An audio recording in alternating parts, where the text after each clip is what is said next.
मोदी हटाओ, मोदी हटाओ, मोदी हटाओ। क्यों?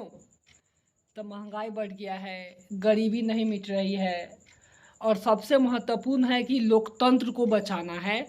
नरेंद्र मोदी से वर्तमान भारत में लोकतंत्र को खतरा है।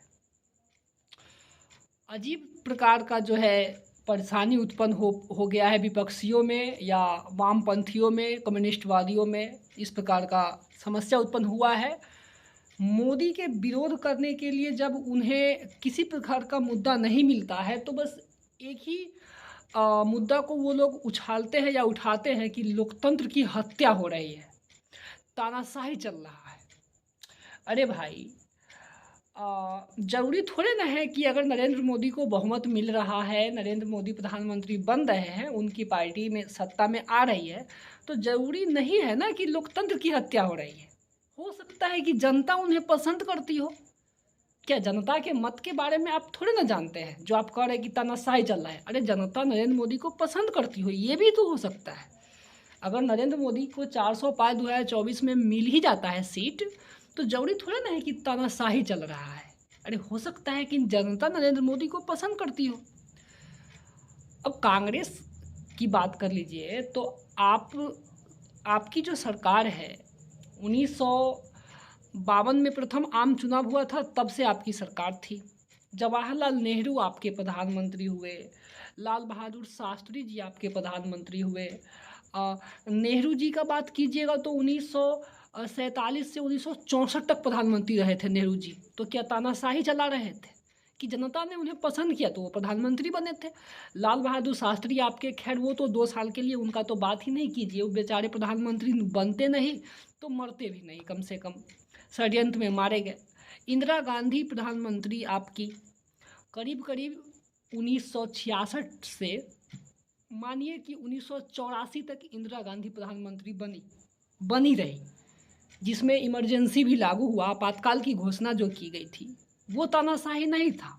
वहाँ लोकतंत्र की हत्या नहीं हो रही थी, जहाँ सारे विपक्षियों को पकड़ पकड़ के जेल में डाल दिया गया था और कोई आवाज़ उठाया नहीं। इसके लिए जो है आपातकाल लगा दिया गया था। मात्र 3 साल बीच में जनता दल की सरकार बनी थी, मोरारजी देसाई प्रधानमंत्री बने थे और एक बने थे। तो इंदिरा गांधी करीब करीब आपको 1966 से 1984 तक प्रधानमंत्री बनी थी। राजीव गांधी प्रधानमंत्री आपके 5 वर्ष बने। नरसिम्हा राव प्रधानमंत्री आपके थे। मनमोहन सिंह 10 साल तक आपके प्रधानमंत्री बने रहे, 2004 से लेकर 2014 तक। जवाहरलाल नेहरू आपके, इंदिरा गांधी आपकी, राजीव गांधी आपके, नरसिम्हा राव आपके, मनमोहन सिंह आपके, करीब करीब 65-70 साल तक आपने शासन किया। वो लोकतंत्र की हत्या नहीं थी, वो जनमत था, वो जनता का जो है पसंद था आपके प्रधानमंत्री बने। तो 60-65 साल तक जनता ने आपको तो देखा है। इंदिरा गांधी ने 1970-72 के करीब करीब नारा दिया था गरीबी हटाओ का। क्या गरीबी हट पाई? तब से लेकर आज तक तो जनता देख ही रही है कि उस समय नारा दिया था, नहीं हटा। अब आपके जो कांग्रेस के नेता है राहुल गांधी कहते हैं कि झटके में गरीबी हटा देंगे। 1972 से नहीं हट पा रहा है आपसे, अब आप एक झटके में हटा दीजिएगा। तो जनता आपने आपको 60 साल तक भारत के गद्दी पे बैठा के रखा कि आप हमारा उद्धार कीजिए, आप नहीं कर पाए, आपसे नहीं हुआ, तो प्रधानमंत्री नरेंद्र मोदी जी को चुना गया। तो इसमें लोकतंत्र की हत्या कहाँ से हो गई? इसमें तानाशाही कहाँ से चल रहा है? और वो आपातकाल लगा था, वो क्या था? और अगर तानाशाही चले, अगर आप कहिएगा कि नहीं तानाशाही चल रहा है, तो बीजेपी का भारत के 2800 राज्य में क्या शासन चल रहा है? प्रांतीय शासन 2800 राज्य में बीजेपी का ही केवल है और किसी पार्टी का, कांग्रेस पार्टी का नहीं है। बीजेपी और एनडीए को मिलाकर 350-52 के करीब करीब अभी सीट है। बाकी सीट तो आपके विपक्षी के ही है, उनको कहाँ से मिल गया? और मान लीजिए कि 400 पार हो ही जाता है तो 100 सीट तो कांग्रेस के है, 150 हो जाएंगे उनके भी विपक्षी के, वो कहाँ से हो जाएंगे? वोट प्रतिशत को भी तो देखिए, कितने से हार रहे हैं आपके जो ये उम्मीदवार होंगे, तो उनको भी तो वोट मिला ना, वोट तो मिलता ही है। तो आपको कुछ मुद्दा नहीं मिल रहा है तो लोकतंत्र की हत्या हो रही है। अरे जनता ने आपको पसंद नहीं किया है। अब 60 साल तक, 65 साल तक आपका शासन चला, तब तक जनता ने आपको पसंद किया कि कहीं कुछ हो जाए उधर। तो अब 60 साल आप लिए हैं, 10 साल नरेंद्र मोदी जी लिए हैं, सुधार क्या है पूरा भारत जानती है, भारत नहीं देश दुनिया दुनिया जानता है कि सुधार क्या है। तो ज़रूरी नहीं है कि बहुमत मिले अगर किसी पार्टी को, तो लोकतंत्र की हत्या है। और अगर ऐसा है तो कांग्रेस ने लगातार लोकतंत्र की हत्या की है 1952 से लेकर 2014 तक, जो लगातार बहुमत में आते रहे हैं। अगर बहुमत हासिल करना जनता से लोकतंत्र की हत्या हो जाती है तो कांग्रेस करती आई है, सिंपल सी बात है।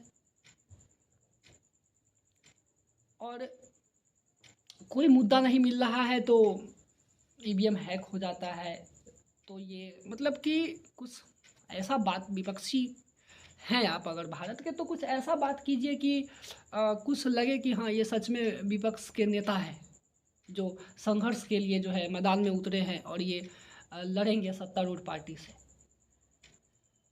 तो लोकतंत्र की हत्या वाली बात या तानाशाही वाली बात कम से कम कांग्रेस पार्टी ना करे तो बहुत अच्छा है, बहुत बेहतर रहेगा।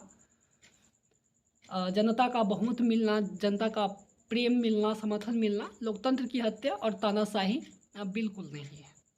देश दुनिया जानती है नरेंद्र मोदी के बारे में कि मोदी जी ने क्या किया है और क्या करेंगे। आप न्यूज़ में देखिए, अमेरिका क्यों चाहती है कि भारत के प्रधानमंत्री नरेंद्र मोदी नहीं बने, अमेरिका चाह रही है इस बात को। आप इस पर भी तो थोड़ा सोचिए समझिए। खैर, मैं चाहूँगा कि हमारे देश के लोग ये इस बात को समझे और कांग्रेस पार्टी कम से कम ये बात नहीं करे कि लोकतंत्र की हत्या हो रही है और तानाशाही चल रही है इस बात को लेकर कि बहुमत मिल रहा है नरेंद्र मोदी को, तो जनता का समर्थन है। तो और ईवीएम हैक होने वाली बात जहाँ तक है तो हर एक राज्य में बीजेपी की सरकार नहीं है। 350 सीट, 550 सीट में से 350 ही लोकसभा के सीट ना एनडीए के पास है, तो बाकी तो आपको मिले ही है। तो जनता का समर्थन आपको नहीं मिल रहा है, इसका मतलब तानाशाही नहीं चल रही है।